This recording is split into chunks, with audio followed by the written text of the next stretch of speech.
Welcome everybody. Obviously a slightly different format today, so we'll kick off with an opening remark from Martyn, and after that we'll open the floor to questions, and then we've got John Davis and Dan Biggle at the back of the room who will come to top table for a few questions afterwards as well. I'll hand over to Martyn for this part please, and kick off with Martyn. Thank you. Okay, so afternoon everybody. Sort of given the seriousness of the news that came out yesterday, thought it best that I open up today, and then potentially Warren will cover some points later on. I've taken the decision, I'm going to tell you as much as I can. You recognise that we're in a formal process here as well, so there's certain things that I can't disclose, but to the best of my ability try and outline where we are. So in terms of the timeline, we were contacted on Wednesday of last week informally to suggest that there was a potential breach of Regulation 6, which you'll all now be familiar with, and then we were contacted formally then with some further information on Friday evening. So we took pretty much Saturday then to digest that information. Probably 3 or 4 lenses, I guess, we were looking through at that point. So the first lens was really for the squad, for the players, the coaches, the management. Clearly, it's a pretty serious allegation, and we needed to be, confident in our actions if indeed we were going to do anything. So that was an important lens for us. Clearly, we're on the eve of the World Cup. The biggest tournament that we play in, so that was a factor. But equally at that point we were very conscious that if we were going to act on things, then we needed to be quick about that and decisive. And I think as I go on, you'll probably see that that's exactly what we've done. Also very conscious there's quite a wide range of stakeholder groups that we represent. Not least the Welsh public, and how important this tournament is to the public. So we were very conscious that we acted in the way that you would expect a governing body to act at that point. And then lastly, clearly it was a serious allegation about Rob. Rob is our employee, and we have a responsibility to him. We have a duty of care to him, and his welfare is important to us. And I can assure you that has been, one of the major factors we've considered as we've gone through the last few days. So having considered all of that, we reached the decision on Saturday that we were probably best placed to come out to Japan. And at that point, we also informed World Rugby that there had been a potential breach, and that we would be coming out and seeking some face-to-face time with Rob to get his perspective on the situation. So we literally, some of you in the room actually, so we caught the flight on Sunday, and then arrived here by Monday lunchtime. At that point, we sat down with Warren. We appraised him at a fairly high level of the allegation. As you'll be aware, there was an open training session on Monday afternoon, so that carried on as normal. Then when that concluded, myself and one of my exec colleagues who travelled with me sat down with Rob. He, as you might expect, was very cooperative in that conversation, and then we had a second meeting with him a little later that day, and we determined that the right course of action would be for Rob to return to Wales. And at that point that sort of triggered the formal process that we're now in, and that formal process will carry on back in Wales. I had a further then debrief with Warren, because clearly one of the key decisions was whether we wanted to substitute Rob, for want of a better phrase, or would we carry on via the existing coaching team. Warren will talk a little bit more about that, I'm sure. But the decision was made by Warren and some of the senior players that to call Stephen Jones out was the right course of action. We actioned that on Monday evening, and Stephen's been busy getting himself organised, and he should arrive in country on Thursday.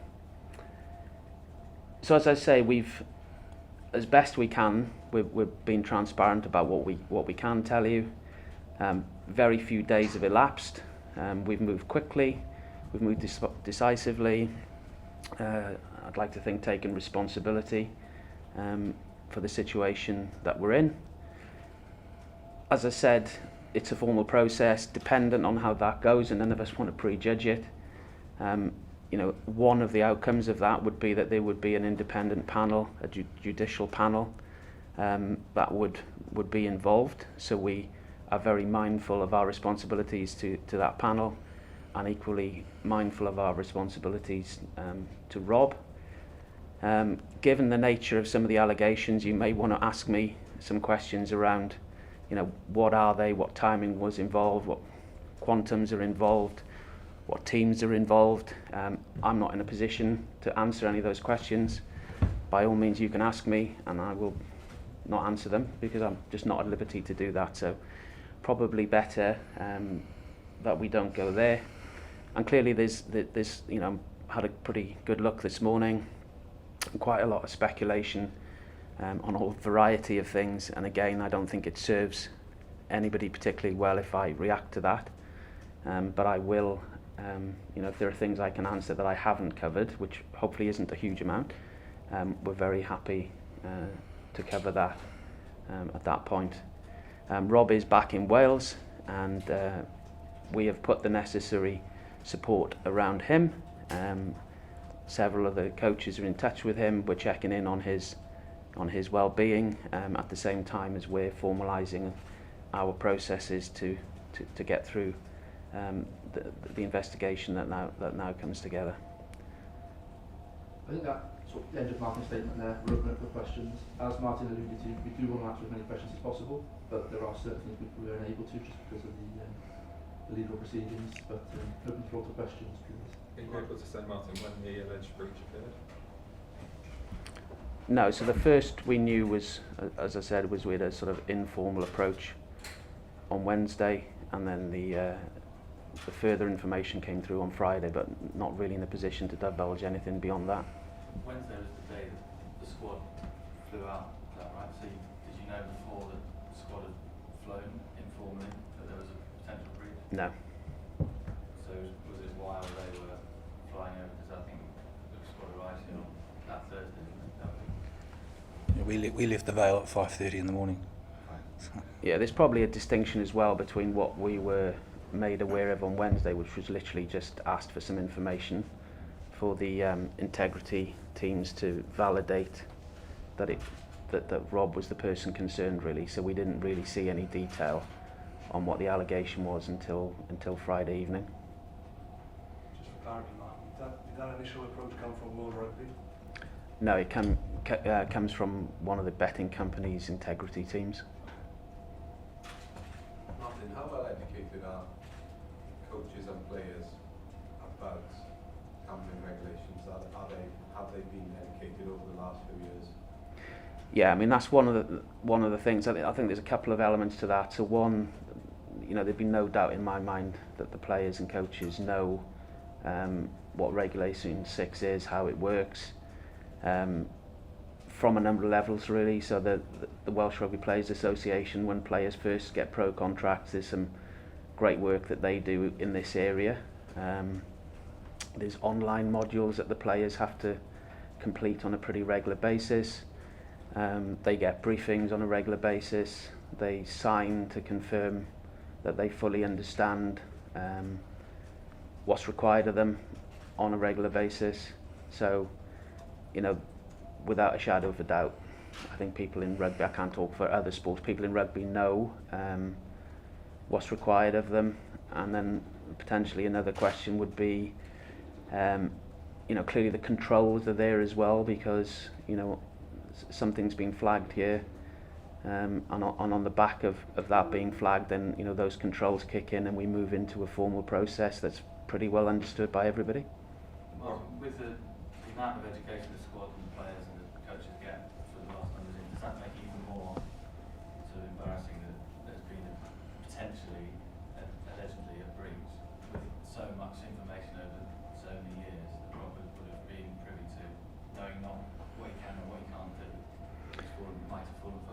Yeah, I mean, I wouldn't call it embarrassing. I think the key point for us was as and when you're alerted, it's what you do when you know something is the thing that counts. It's very hard to do something about something you don't know about. So I'm pleased in the way that we've reacted, the way World Rugby have reacted. So I think what we're seeing here is rugby taking the allegation seriously. So I don't personally feel a form of embarrassment around that. Martyn, sorry, can I just check as well, you mentioned Rob's welfare as an employee. Is it the sense that this is a case in isolation or maybe indicative of a wider problem Rob might have? I think that's one of those sort of speculation points we were talking about. So we are dealing with the facts that we have, and we know that's what we'll continue to do. So it's nothing more or less than that. Warren, can I get your reaction to this and how it's going to impact, obviously? Yeah, I mean, we were shocked with it. But like I said, the union are dealing with this, and my focus now has to be on the next sort of 5 days in terms of preparing the squad for that first game against Georgia. I spoke to Stephen Jones the other night about his availability to come in. He was willing to help and do that. The exciting thing about that is he's been in this environment in the past. He's either played or worked with sort of 2/3 of the squad. He'll bring his own personality in the squad, and he'll have the opportunity to have his input and his own ideas as well. And I think that's important. And we spoke about the opportunity for him to do that, and for us is to make it as seamless as we possibly can. And you have to deal with adversity at times. We lose key players, and how you respond and react to that. And this has happened, and I must say that the players in the last 24 hours have really stepped up, and they've been incredibly responsible and resilient, and sometimes that brings teams closer together. And but our whole, we've got to draw a line in the sand under this and really focus on preparing the team for the next 5 days. Given you've worked with Rob and a number of guys for a very long time now, has it kind of hit you very hard personally? Yeah, it was, look, it was, we got a shock the other day, like I said, and, it took us a bit of time for it to sink in, and obviously the conversations with Martyn, and for us it's, we unfortunately can't say anything that potentially jeopardises the investigation, and we're pretty aware of that. But as Martyn said, there was concern by the coaches and also the players about Rob and the welfare of Rob, and but we have to let the formal process take its course, and like I said, hopefully that can continue outside our preparation, and our whole focus now has to be preparing for that Georgia game. Do you feel let down anyway? Oh, look, it's it's hard to comment on that in terms of that situation, because at the moment these are allegations. Obviously, Rob was devastated by the allegations, and that's all I can say, and can't comment on that. And we just need to, like I said, our whole focus has to be, like putting the line in the sand and preparing the team. We've got a training session this afternoon. Then tonight we're training in the evening for a short period under lights to replicate what's going to happen on Monday night, to replicate the sort of weather conditions, the starting time, and potentially the heat and humidity, and how we react to that. So, like I said, our whole focus has to be just 100% commitment in terms of preparing this team. In the past, Wales have gone well when you've had your backs against the wall. Yeah. I mean, difficult situation, tricky circumstances, but do you feel like something like this could be a galvanising factor and go on sort of be angry with the Welsh? Yeah, it's probably a Welsh trait, isn't it? And I've seen that in the players in the last 24 hours. They've just how close they've been, and they know it's a difficult period, but we do respond pretty well to that. And like I said, we've got to focus. We know there's going to be some criticism in the next 24 hours, or speculation or whatever. We have to deal with that, and then hopefully everyone, once this World Cup can start and the process can take place in due course, and hopefully rugby is what does the talking. Has your personal determination grown to get to the second back of the Look, it's always the desire to want to do well. It's one step at a time, and one step is a big game on Monday night against Georgia, and then we've got a big game against Australia the following week. Fiji's going to be tough, and then Uruguay, very, very short turnaround. And first step is to qualify and make the quarterfinals, and then I think it's then to take one step at a time. So that's our goal. With some challenges, but I think having that chat with Stephen the other night, and we've sent him information. I see he knows a lot of the stuff that we do.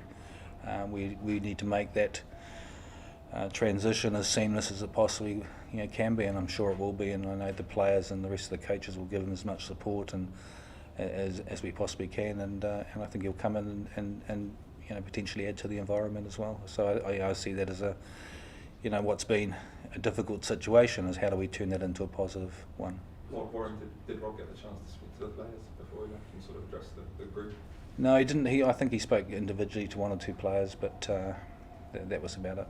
Warren, will Steve largely be implementing the plan that you've already put in place, or maybe putting his slant on? I've spoken to him about that and just said, look, in terms of the game plan that we've got for Georgia, it'll be different for other games. He's familiar with some of the things. He's been watching the games as well. But I said it's important that you have an opportunity to bring some of your own ideas in as well. I spoke to him about things that we haven't introduced that we're planning for a little bit later in the tournament, which may be the second game. He's aware of that. I've spoken to some of the senior players about one or two patterns and one or two moves that we'll be introducing, potentially for the Australia game, and keeping things up our sleeve. So, and then, if he comes in with some ideas, it's no different to the message that we deliver to the players when they come into. If you've got something that's been working for you and your clubs and it's a good idea, we're not arrogant enough to not take them on board or to consider them or to look at them, and Stephen may well do that and come in with a couple of fresh ideas or something that he thinks it'll be effective and work for us, and if he does that, then great, and we'll look at those things. And so it was a very positive conversation. He told him where we were, and he seemed pretty excited about the opportunity. Have you had a chance to speak to Rob, either face to face or via messages or anything? No, I did text him to say I hope he got on at home okay, and how he was doing. So that was basically it. So. Martyn, have you implemented any processes to investigate whether this